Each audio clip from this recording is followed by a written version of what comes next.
I study and I teach at the university, Russian Christianity.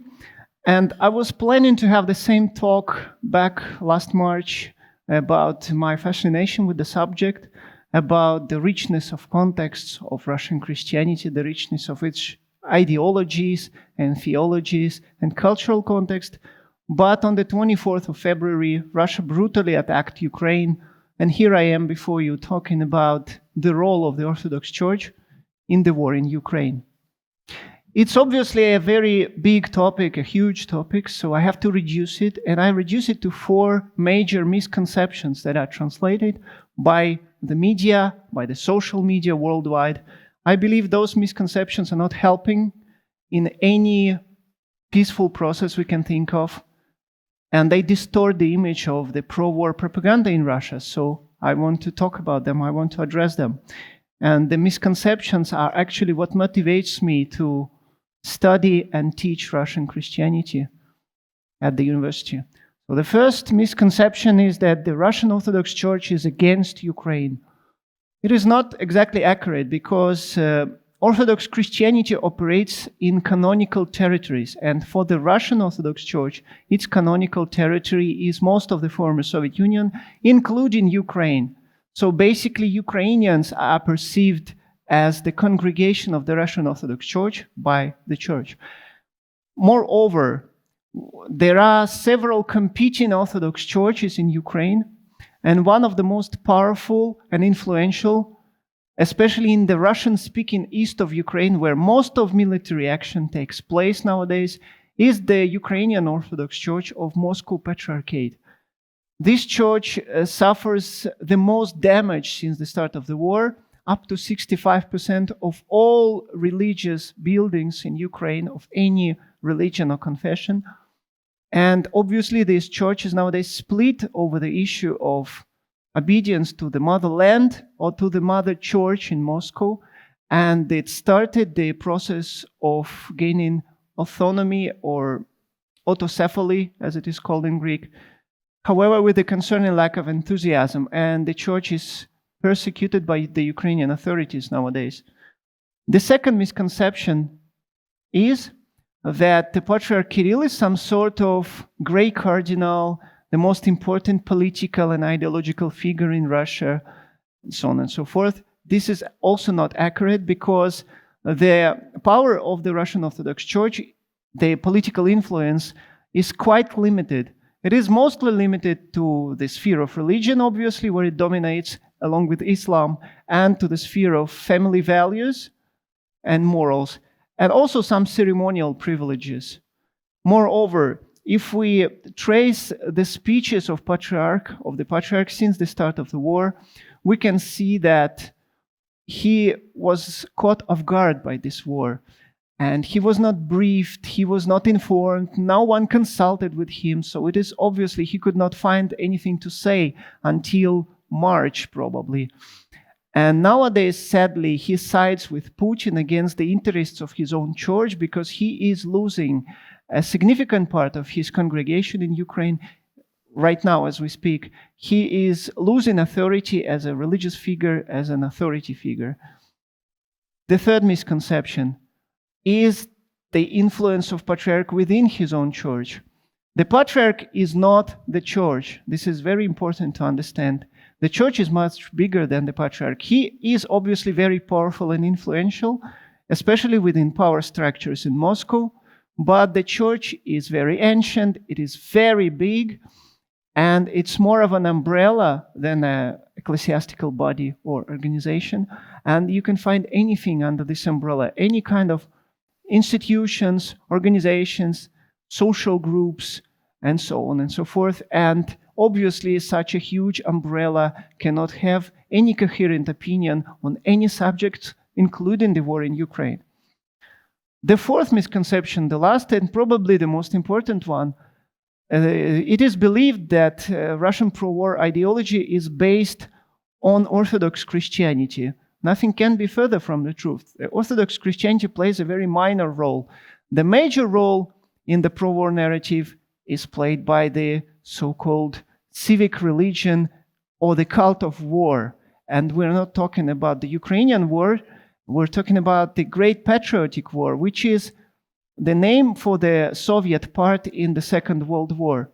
And the heroes, the memories, and the memories of that war are much more sacred, much more powerful than the Orthodox Christianity has ever strived to be. And hence, Ukrainian authorities and military are called Nazis, hence the anti-West propaganda, and hence the patriotic narrative of Russia nowadays. Thank you.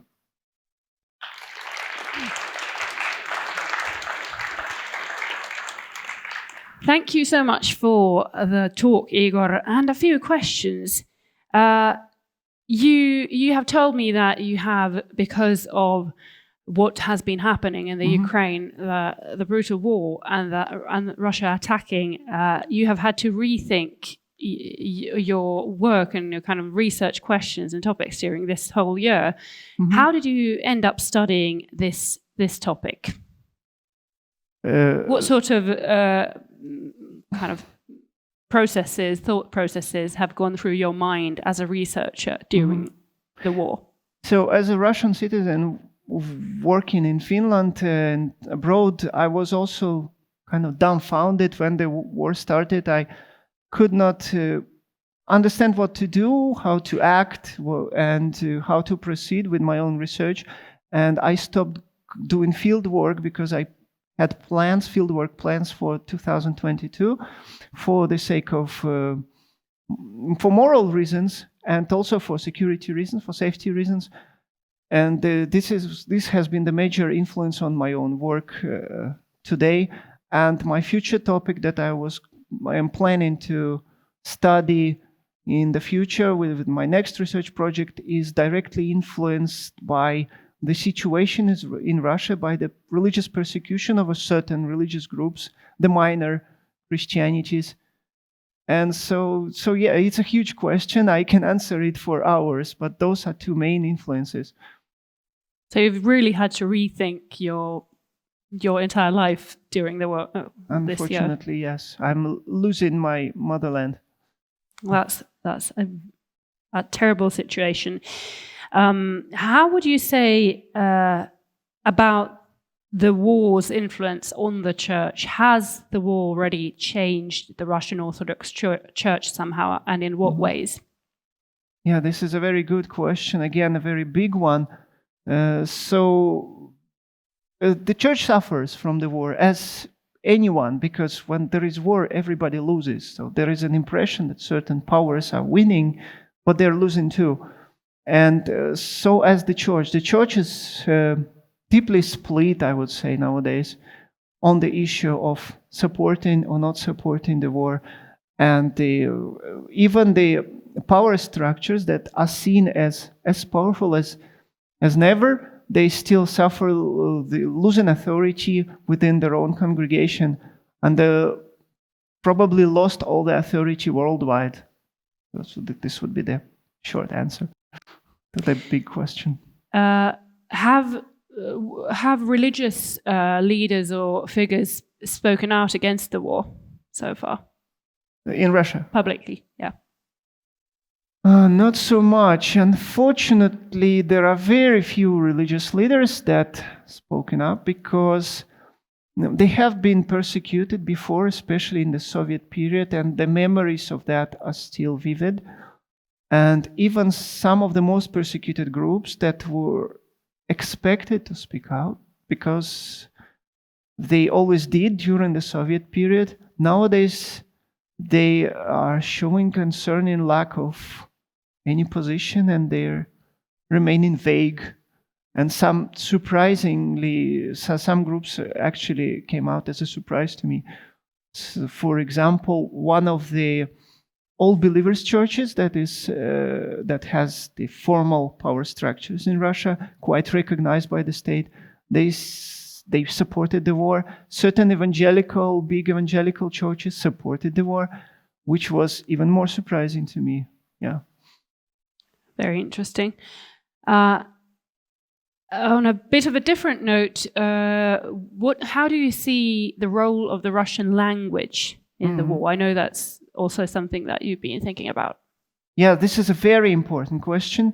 And on the one hand, lots of Ukrainians who actually speak Russian either as their first language or bilingually nowadays refuse to speak it because it's the language of the aggressor, and emotionally I totally understand that. And some of my colleagues and my friends do that. But on the other hand, I can make a case for the Russian language because I believe it doesn't belong to Russia anymore. It was spread worldwide, especially in the territory of the former Soviet Union. In the Eastern Europe, it was spread through oppression, through conquest, through colonization. But on the other hand, nowadays, it does not belong to Russia anymore. There are lots of people who speak it as their first language. A big percentage of Ukrainians either speak it bilingually or even as their first language, especially in the east of Ukraine where most of military action takes place. So basically both sides of the war sometimes speak the same language. And in Belarus it's 70% roughly speak Russian as the first language. So there are all kinds of people that speak it worldwide.